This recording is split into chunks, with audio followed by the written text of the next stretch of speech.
There was a precise moment in the late 20th century when the world of popular culture felt remarkably large yet incredibly hidden.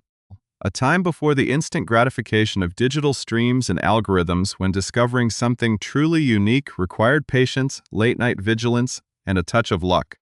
In that transitionary era of the late 1980s, television was dominated by a specific polished aesthetic filled with carefully manufactured pop groups, bright neon imagery, and synthesized rhythms that marched to the beat of corporate boardrooms. The mainstream airwaves offered little refuge for the sonic rebels, the poets of the underground, and the guitar-driven misfits who were quietly rewriting the rules of musical expression in dark clubs and small college radio stations across the globe. Yet, beneath this glossy surface of commercial broadcasting, a quiet revolution was brewing, waiting for the perfect catalyst to bridge the immense gap between the isolated subcultures of independent art and the vast landscape of the television screen. It required a visionary presence, someone who possessed not only an encyclopedic knowledge of this subterranean world, but also the distinct, captivating ability to translate its chaotic energy for a growing audience of restless youth. The late-night hours became a sacred sanctuary for this cultural experimentation, turning the television set into a glowing portal where the boundaries of mainstream taste were challenged every single week. If you appreciate these deep journeys into the monumental history of broadcasting and the iconic figures who shaped the soundtrack of our collective youth, please take a brief moment to subscribe to our channel so you never miss our upcoming investigative specials and detailed retrospective reports. The atmosphere of that particular era was defined by a shared sense of community among those who felt alienated by the repetitive nature of commercial radio, establishing a subterranean network of tape traders and zine writers who craved something entirely authentic. This search for artistic truth was not merely about finding new melodies, but about discovering an entirely different way of looking at the world, an aesthetic that embraced raw imperfections, heavy distortion, and introspective lyricism. To understand how profoundly the landscape of modern media changed, one must look back at how isolated these musical movements originally were, existing almost entirely outside the awareness of major record labels and national broadcasting networks. The mainstream public was largely unaware of the sonic masterpieces being crafted in the shadows, as the industry remained rigidly focused on maintaining a safe, predictable formula that guaranteed financial returns.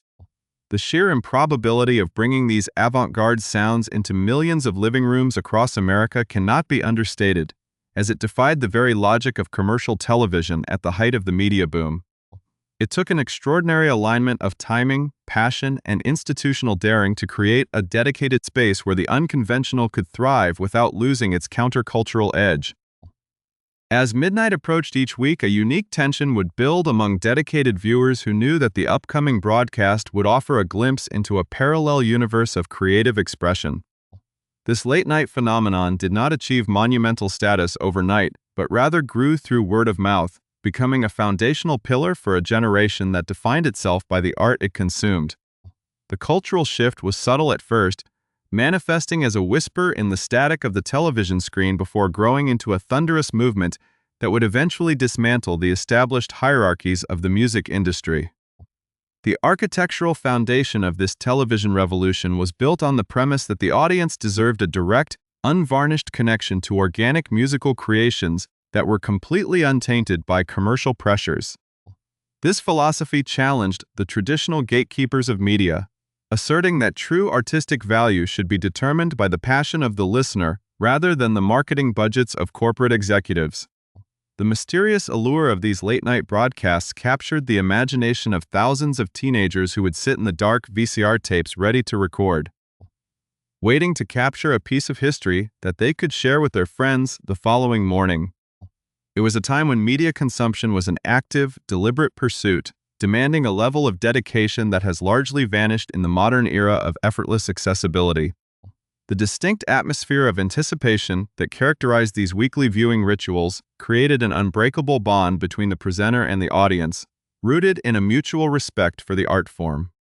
This presenter was not merely a television host in the traditional sense, but a trusted guide, a sophisticated curator who could navigate the complex lineages of post-punk, gothic rock, and emerging alternative movements with effortless authority. His voice became synonymous with the thrill of discovery, carrying an authentic resonance that resonated deeply with those who felt entirely unrepresented by the glitz and glamour of the dominant pop culture landscape. To look back at this era is to recognize the powerful impact of a single platform that dared to elevate the weird, the noisy, and the beautiful into the cultural lexicon. The legacy of this broadcasting experiment continues to ripple through contemporary media, serving as a reminder of a time when television possessed the rare power to spark genuine cultural movements from the absolute fringe of society. As we begin to peel back the layers of this fascinating history, the incredible journey of a true pioneer begins to take center stage, revealing the dedication required to champion the underground.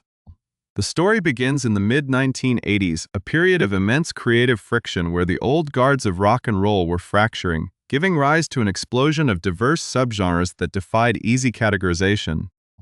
In the midst of this sonic chaos, an ambitious initiative within a burgeoning cable network sought to dedicate a block of time to the unclassifiable, creating a laboratory for artistic expression that would change broadcasting forever.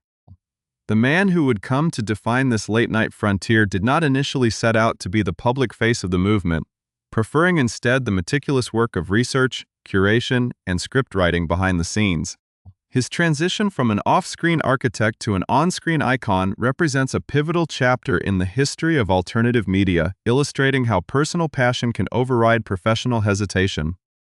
The unique blend of wit, intelligence, and sophisticated charm that he brought to the screen established a brand new archetype for the music television presenter, far removed from the hyperactive energy of mainstream VJs. Through his curated selections, viewers were introduced to a global network of artists who were pushing the boundaries of what music could be, creating a lasting impact that would echo for decades to come. The quiet authority with which he presented these radical sounds helped legitimize a genre that many critics had dismissed as a passing fad,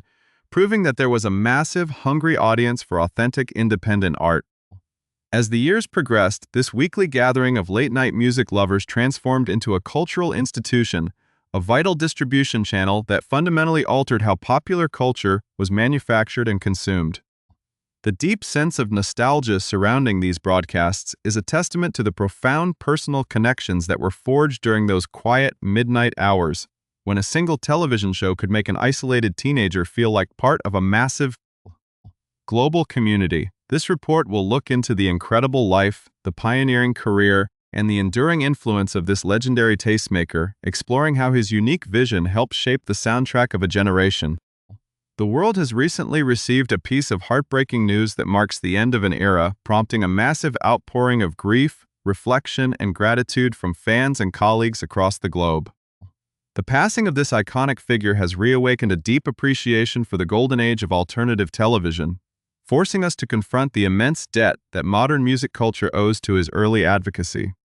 As we prepare to explore the full depth of his journey, the circumstances of his departure remind us of the fragile, fleeting nature of the cultural moments that define our lives,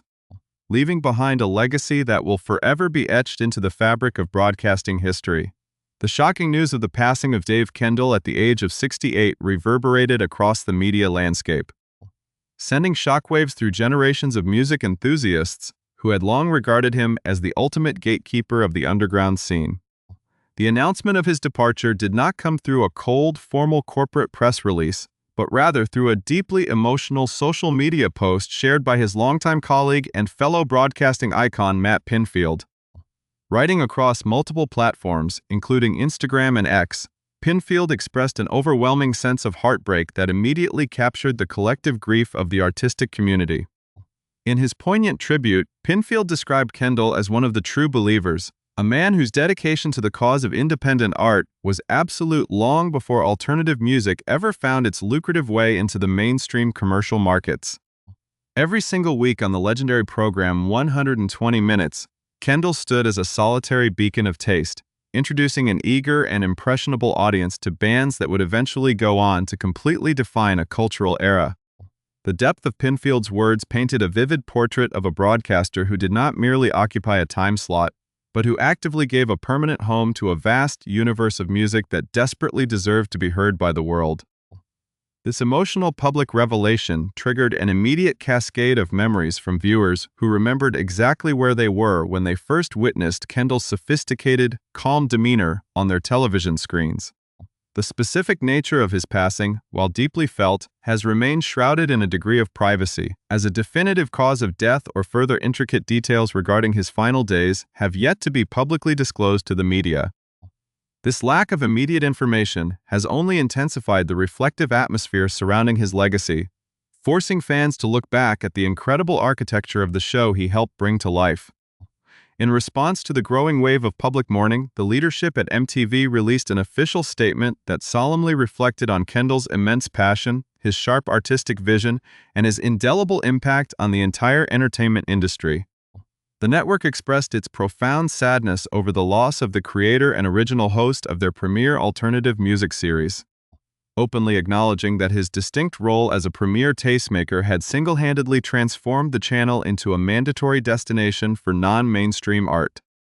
To fully comprehend the weight of this loss, one must examine the precise historical coordinates of 1988, the pivotal year when Dave Kendall officially stepped from behind the curtain to assume the mantle of full-time host for the show he had envisioned 2 years prior. The program had originally been launched in 1986 as an experimental late-night block, a chaotic and unformatted repository for promotional videos that did not fit into the heavy rotation of mainstream pop and hair metal. When Kendall took the reins, he infused the project with a rigorous intellectual curiosity, transforming it from a simple video playlist into a highly structured curatorial masterclass that treated alternative rock with the utmost seriousness. Under his careful guidance, the show became an essential platform for an incredibly diverse array of legendary artists who were completely ignored by commercial radio stations across the United States. Iconic figures such as the pioneering punk rockers the Ramones, the avant-garde British vocal minimalist Kate Bush, and the shimmering shoegaze architects Kitchens of Distinction found an uncompromising sanctuary on his set. Kendall's interview style was the antithesis of the typical high-energy commercial television presentation of the era. He approached artists with a quiet, respectful intensity that allowed them to articulate their creative philosophies without the pressure of delivering superficial soundbites. This authentic environment allowed for truly historic television moments, none more monumental than the world premiere of a specific music video that would completely alter the trajectory of global popular culture. In the autumn of 1991, while Kendall was firmly at the helm of the program, a relatively obscure trio from the Pacific Northwest released a visual accompaniment for their lead single, a track titled Smells Like Teen Spirit. When Nirvana's groundbreaking video debuted on 120 Minutes, it acted as a cultural stick of dynamite, shattering the existing paradigms of the music industry overnight and dragging the entire underground subculture into the blinding light of the mainstream. Kurt Cobain, Dave Grohl, and Krist Novoselic became the reluctant faces of a generational shift, but it was Kendall's late-night distribution channel that had provided the initial, crucial oxygen needed to ignite that historic explosion. Reflecting on this legendary period in a revealing retrospective interview with the publication Consequence, Kendall explained that the most critical aspect of the show was its unique function as an organic distribution channel for musical produce that had been grown completely outside the corporate studio system. He pointed out that during the late 1980s and early 1990s, the only alternative outlets for non-mainstream artistic expression were a handful of localized college radio stations scattered across the country.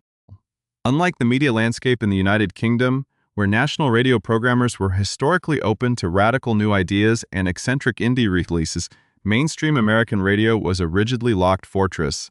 completely hostile to anything that deviated from a proven financial formula. This systemic rigidity meant that without Kendall's weekly television broadcast, millions of young people living outside major urban centers would have remained completely isolated from the massive creative shifts occurring in the global underground. The supreme irony of his historic tenure on the show is that Kendall never initially harbored any grand ambitions to become a television personality or a public celebrity. He frequently recalled that his original role was entirely structural, as he was perfectly content doing the heavy lifting behind the scenes, conducting exhaustive research, and writing the detailed scripts that gave the show its intellectual weight. It was only after a series of colleagues and network executives recognized his natural gravitas and urged him to take the hosting position that he finally relented and stepped in front of the cameras. With his characteristic dry wit and refreshing candor, Kendall later admitted that the idea of hosting eventually appealed to what he humorously described as his oversized yet incredibly fragile ego, a self-aware trait that made him even more endearing to his dedicated audience. For 4 remarkable years, he served as the undisputed voice of the alternative generation, navigating the rapid evolution of the genre with an unmatched sophistication until his eventual departure from the hosting chair in 1992. His exit marked the conclusion of the show's foundational chapter, opening the door for a succession of talented presenters who would attempt to maintain the high standards of authenticity he had firmly established. The brilliant Largent stepped forward to guide the program through the height of the mid-90s alternative boom, remaining in the position until 1995. When Matt Pinfield took over the duties to steer the show through the twilight of the 20th century. Pinfield's deep connection to the material allowed him to return to the franchise years later, hosting a celebrated revival from 2011 to 2013. Yet the shadow of Kendall's original vision always remained the definitive benchmark of the program's cultural worth. Following his historic departure from the network, Kendall refused to rest on his laurels, continuously seeking out new creative frontiers within the television medium. In 1993, he brought his sharp journalistic sensibilities to the Fox network, hosting an innovative series titled Music Scoop, which attempted to bring a documentary-style approach to contemporary music reporting. The very next year, he was tapped to host the massive television special covering Woodstock '94, a major cultural event that attempted to capture the generational energy of the decade. As the television industry began to shift toward reality programming and highly formatted commercial structures, Kendall's restless creative spirit led him to expand his horizons far beyond the borders of North America. In 2005, he made the bold decision to relocate to Asia, a move that would initiate a completely new and fascinating chapter in his extensive professional journey. Settling in the vibrant cultural landscape of Thailand, he successfully transitioned his skills into the realm of international travel and lifestyle production, creating a brand new niche for himself far away from the noisy rock clubs of his youth. By 2012, he was actively producing and hosting a popular program called Destination Thailand, utilizing his signature sophisticated presentation style to introduce global audiences to the rich history, geography, and traditions of his adopted home. His deep respect for local culture and his natural journalistic curiosity eventually caught the attention of the historic Bangkok Post, where he became a respected staff reporter in 2017, proving that his dedication to storytelling remained completely undiminished by time or geography. Throughout this expansive international career, Kendall's diverse talents were utilized by some of the most prominent media companies in the world, including regular writing and production contributions for the Travel Channel, Animal Planet, and TLC. He lent his articulate voice and sharp editorial eye to highly successful projects such as Amazing Vacation Homes and Vivid Valley, working diligently as a master writer who could find the compelling human narrative in any subject matter he touched. Yet, no matter how far he traveled or how diverse his professional portfolio became, the monumental impact of his early years at the vanguard of music television remained an unforgettable cornerstone for millions of fans who grew up under his direct cultural influence. The massive wave of emotional reactions that flooded social media platforms immediately following the news of Dave Kendall's passing serves as a powerful testament to the deep, indelible mark he left on the lives of millions of lonely teenagers and aspiring musicians who found their identity through his late-night broadcasts. Across the global landscape of X, formerly known as Twitter, thousands of ordinary individuals gathered in a digital wake, sharing deeply personal stories of how a single Sunday night television ritual fundamentally transformed their understanding of art and community.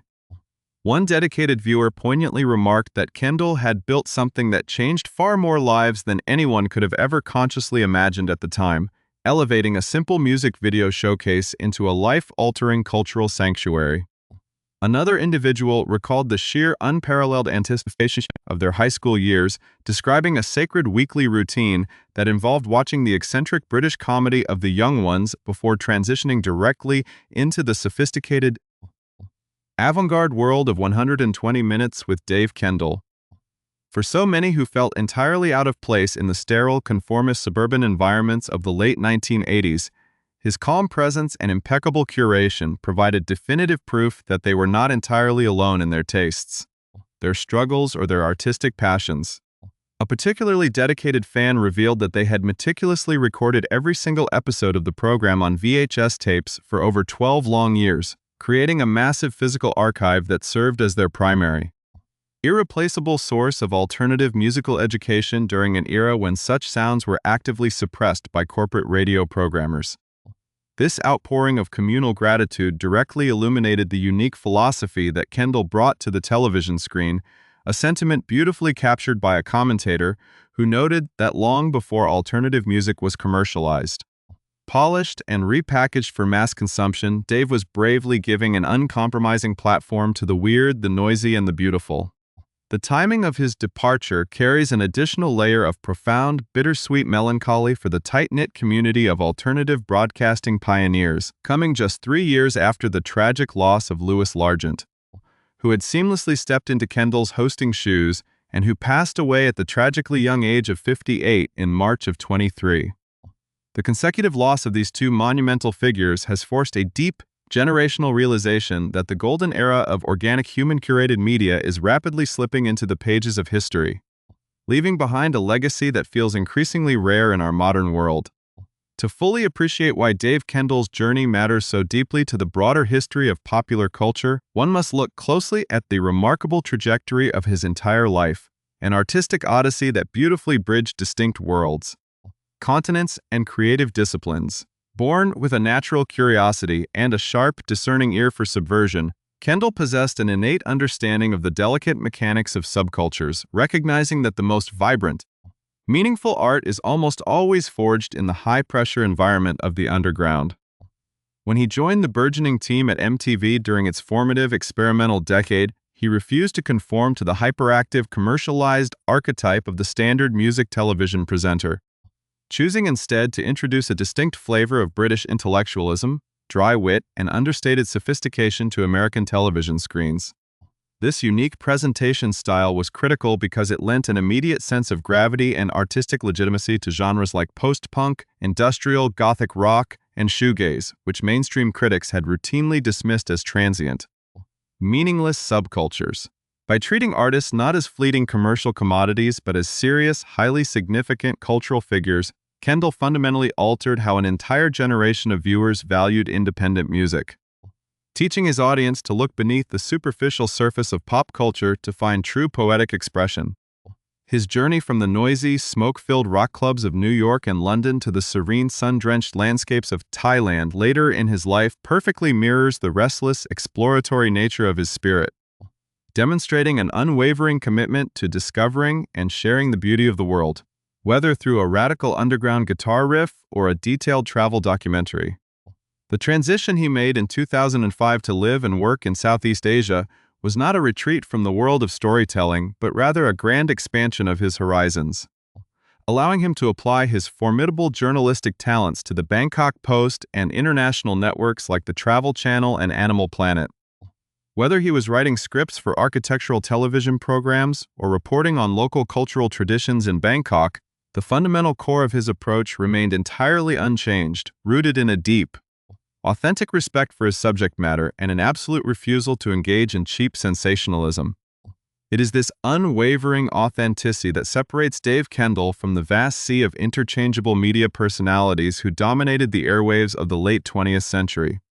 ensuring that his name will forever be spoken with a unique mix of reverence and deep affection by those who understand the true history of alternative art. The modern digital landscape, with its automated streaming algorithms and hyper-targeted marketing campaigns, frequently promises a world of infinite choice, yet it often lacks the soul, the element of surprise, and the profound human connection that Kendall single-handedly provided every Sunday night at midnight. He stood as a living, breathing bridge between the isolated artist and the hungry seeker, utilizing the vast power of a major cable network to smuggle dangerous, beautiful, and revolutionary ideas directly into the living rooms of conservative Middle America. The historical reality that a track as seismic and culturally disruptive as Nirvana's Smells Like Teen Spirit received its very first major national broadcast under his watchful eye is a permanent monument to his status as an unparalleled cultural catalyst. As the global community of music lovers continues to process the heavy reality of his passing, there is a comfort in knowing that the subterranean network he helped construct remains fully intact, kept alive by the very fans who once sat in the dark waiting for his show to begin. The endless rows of old cassette tapes, the enduring influence of the bands he championed, and the collective memories of a generation that learned how to listen differently all serve as a living, breathing monument to his extraordinary vision. Dave Kendall did not merely report on the soundtrack of our youth, he actively helped write its most daring, adventurous, and unforgettable chapters, proving that a single dedicated individual with a fragile ego and an oversized passion could change the course of cultural history forever. In the final estimation of his monumental career, his impact cannot be measured merely by television ratings, chart positions, or corporate accolades, but rather by the quiet, lasting gratitude of millions of individuals who found their truest friends